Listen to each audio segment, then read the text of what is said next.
एकदम चविष्ट अशी शेवयाची खीर बनवत आहोत. एकदम सोप्या पद्धतीने पण बासुंदीपेक्षाही चविष्ट अशी शेवयाची खीर बनवण्यासाठी काजूचे तुकडे केलेले आहे, बदामाचेही तुकडे केले, मनुके, पिस्ता, किसमिस असं घेतलेलं आहे. आणि या आपल्या केलेल्या शेवया घेतल्या. एक पातेलं घेतलेलं आहे, पितळी पातेलं. त्यामध्ये 1 चमचा तूप टाकलं. आता तूप वितळलं की जे आपण काजू, बदाम, पिस्ते, मनुके ते घेतलेले आहे ते तूप वितळल्यानंतर लगेच टाकायचं. तूप जास्त कडकडीत न होऊन देता लगेच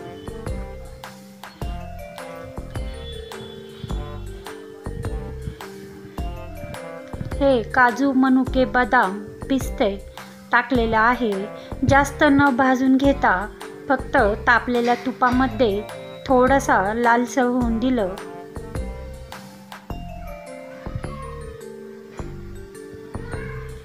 या पद्धतीने शेवयाची खीर नक्की बनवून बघा. त्यामध्ये हलकासा तुपाला असा फेस आला की त्यामध्ये लगेच या ज्या शेवया घेतलेल्या आहे, आता या शेवया 2 वाटी घेतलेल्या आहे. शेवयाची खीर किती बनवायची त्या अंदाजात शेवया घ्यायच्या.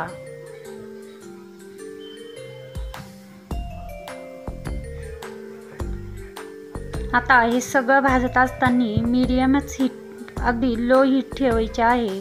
आता या शेवया या तुपामध्ये आणि काजू, मनुके, बदाम, पिस्ते यामध्ये खमंग अशा लाल भाजायच्या आहे.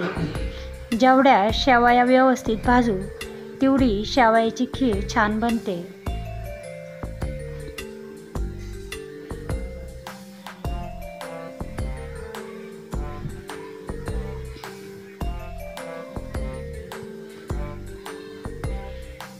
आता या शेवया हलवत असताना भुगा झाला तर चालेल.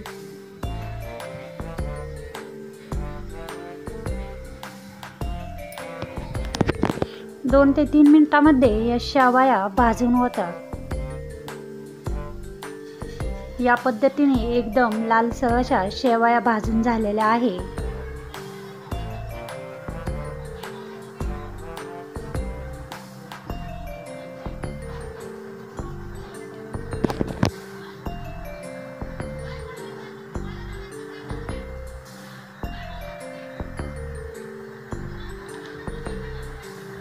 काजू, मनुके, बदाम जे टाकलेले आहे ते जळाले नाही पाहिजेत या पद्धतीने शेवया भाजायच्या.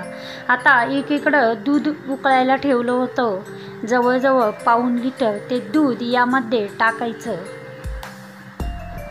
निम्म पाणी निम्म दूध टाकलं तरी अतिशय चविष्ट अशी शेवयाची खीर बनली जाते.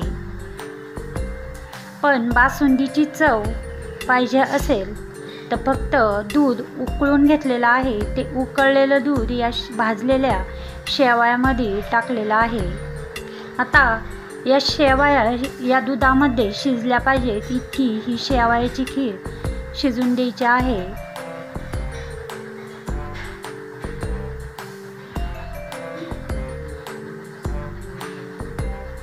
यामध्ये आता फोडून घेतलेल्या 2 ते 3 वेलदोडे टाकलेले आहे.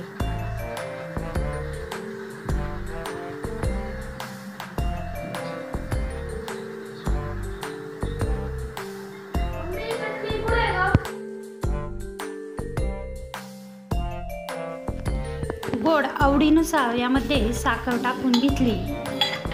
या पद्धतीने आपली एकदम बासुंदीच्या चवीची अशी शेवयाची शेवया चिकट न होता एकदम मोकळ्या सुटसुटीत अशा शेवया झालेल्या आहेत.